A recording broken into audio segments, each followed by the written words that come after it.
join me to greet with a big applause to our Prime Minister of Israel, Benjamin Netanyahu. Let me give you this. This is for you.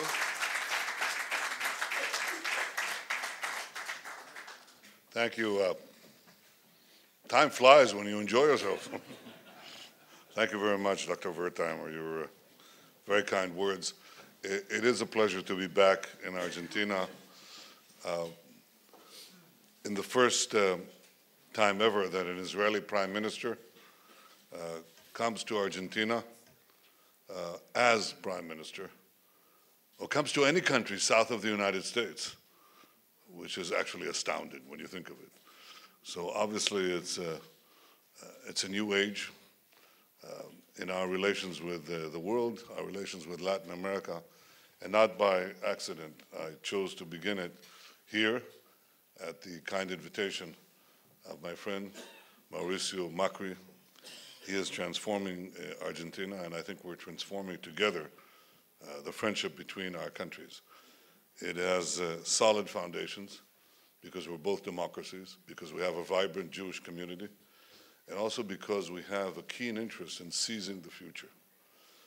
The future belongs to those who innovate. Israel is an innovation nation. The power of innovation is endless. New industries are created from thin air, literally. They create wealth very rapidly. If you looked at the 10 leading companies in the world in terms of market capitalization 10 years ago, 5 were energy companies, only one, was IT, Microsoft. 10 years later, one energy company is left, Exxon, in this list. It went from number 1 to number 5, and 5 are IT companies. The power of the mind is the new wealth. The combination of big data, connectivity, and artificial intelligence creates industries never heard of. This is a transformation that will change virtually every field of human endeavor. The distinction between high-tech and low-tech is rapidly disappearing in everything. In sewage, water, milk, I just counted 3 liquids. But in anything, in agriculture, in transportation, in health, everything is changing very, very rapidly. The future belongs to those who innovate. And therefore this meeting, this event today marks this change in our ability to cooperate.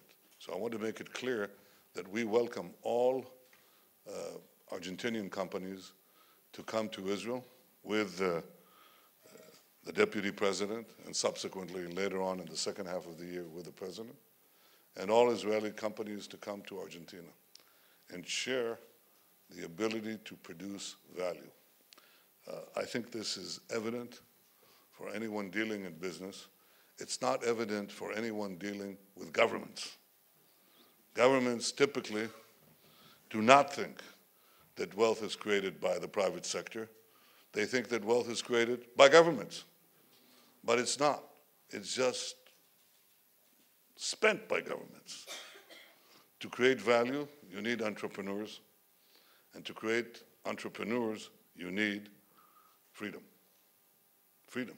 Freedom from bureaucracy, freedom from overregulation, freedom from excessive taxes. This is an important message that I don't need to bring to the president of Argentina because he understands it perfectly. Now, Israel, as you know, overcame many odds, but it could not achieve the growth that it has achieved today, or have the companies that are represented here and many that are not, if it didn't make a substantive change. And that change was the product of a crisis, which I'd like to tell you about.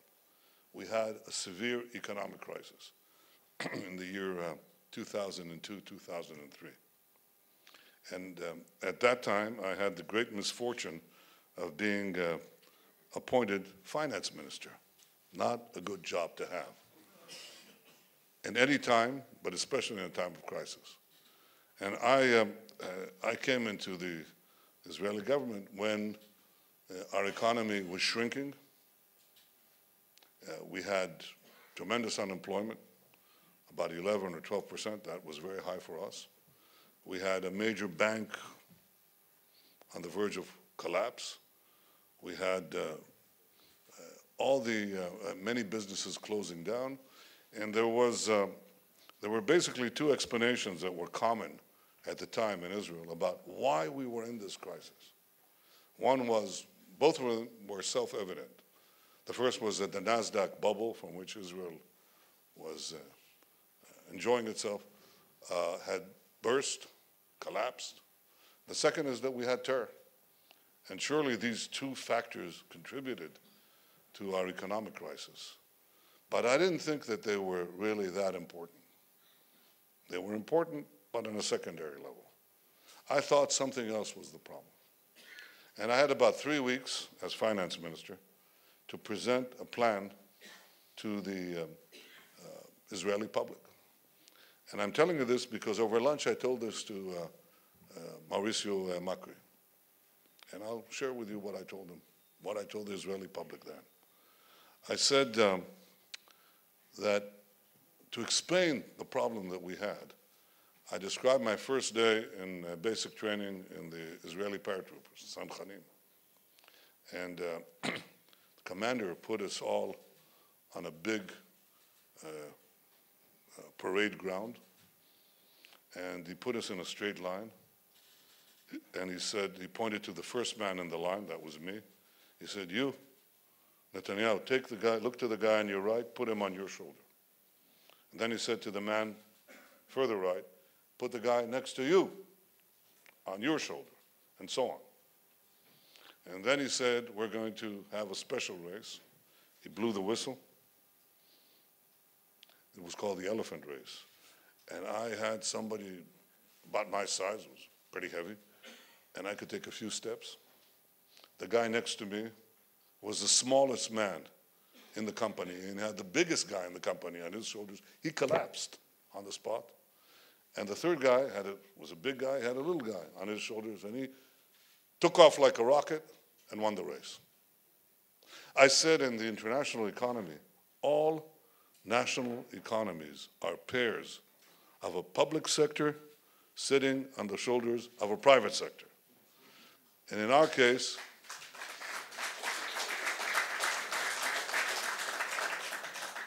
are you cheering for the fat man or for the thin man? In our case, the guy at the top, the public sector, got too fat.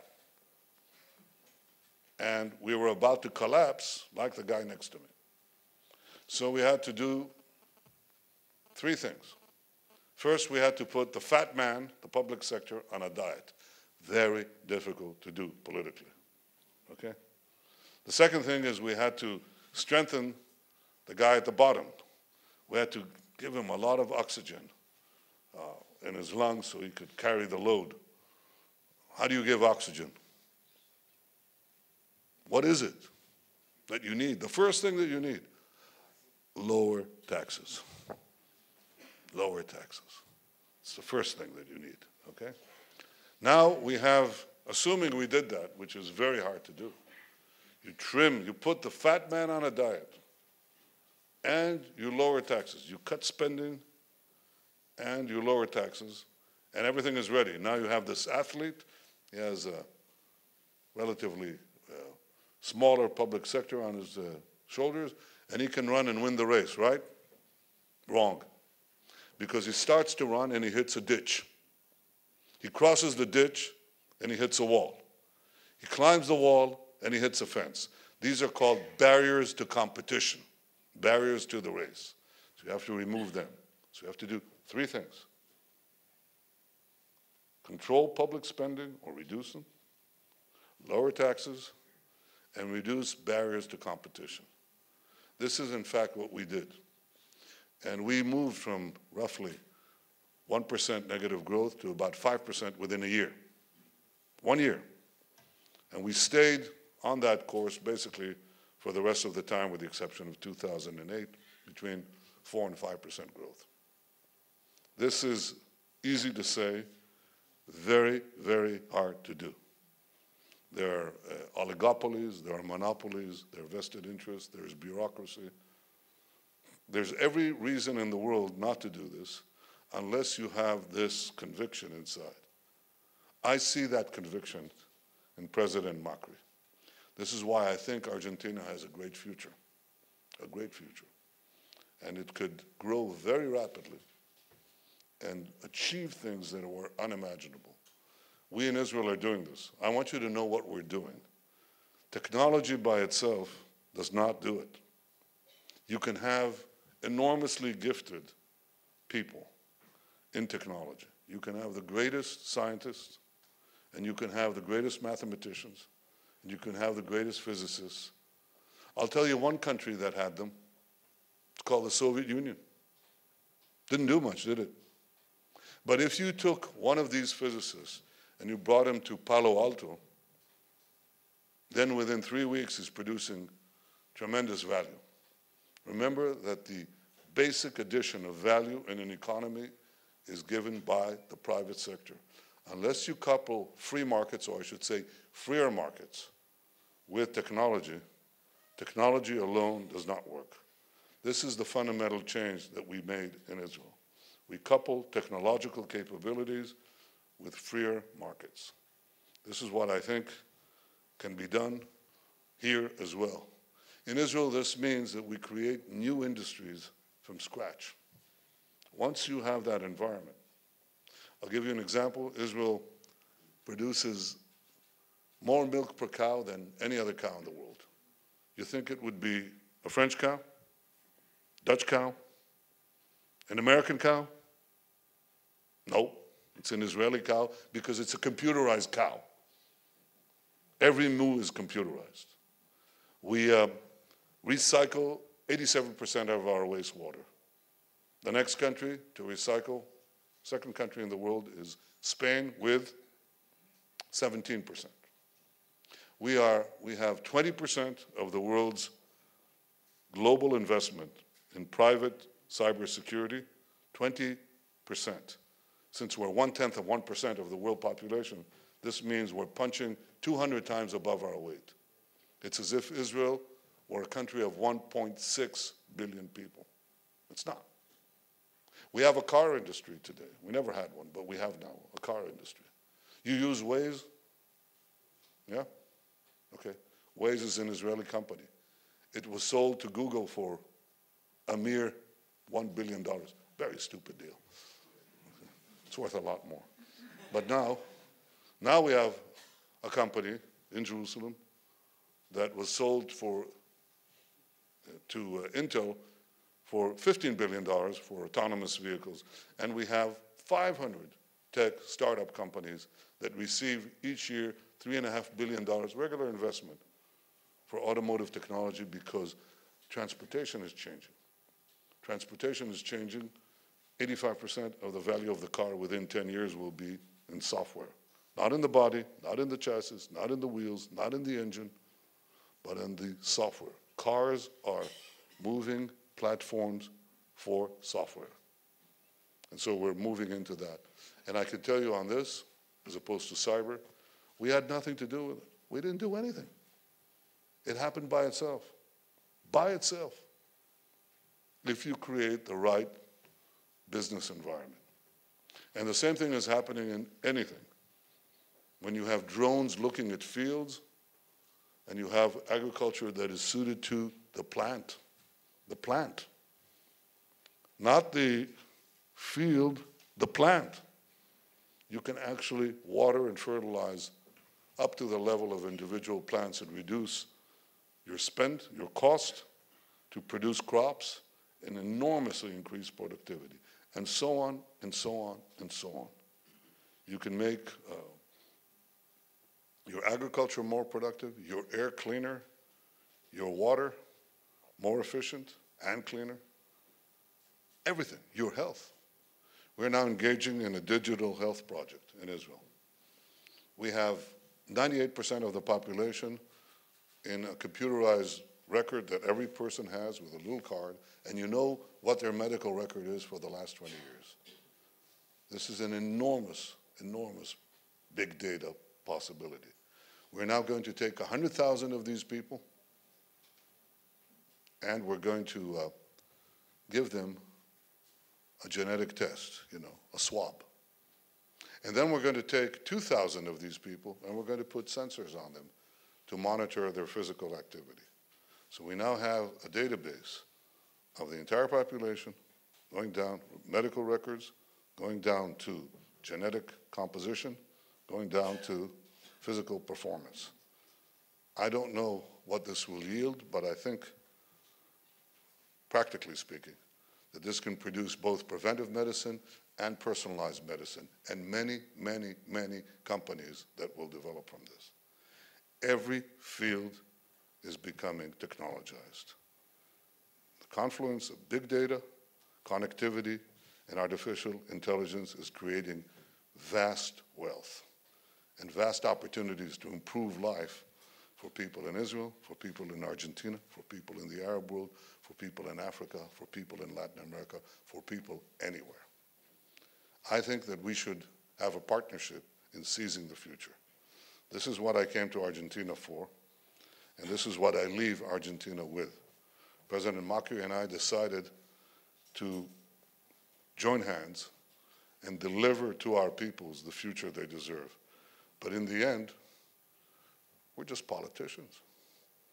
You have to do the job, and I trust you will. I can tell you that one day, the great futurologist Herman Kahn, in the 1960s, was giving a lecture to engineers.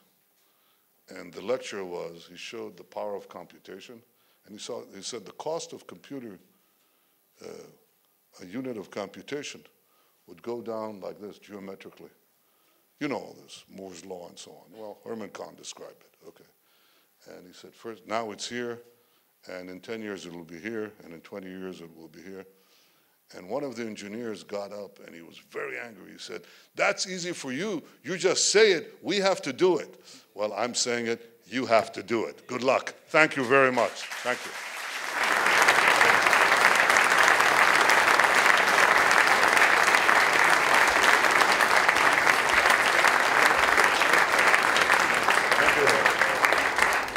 See you in Israel. Toda rabah. Thank you.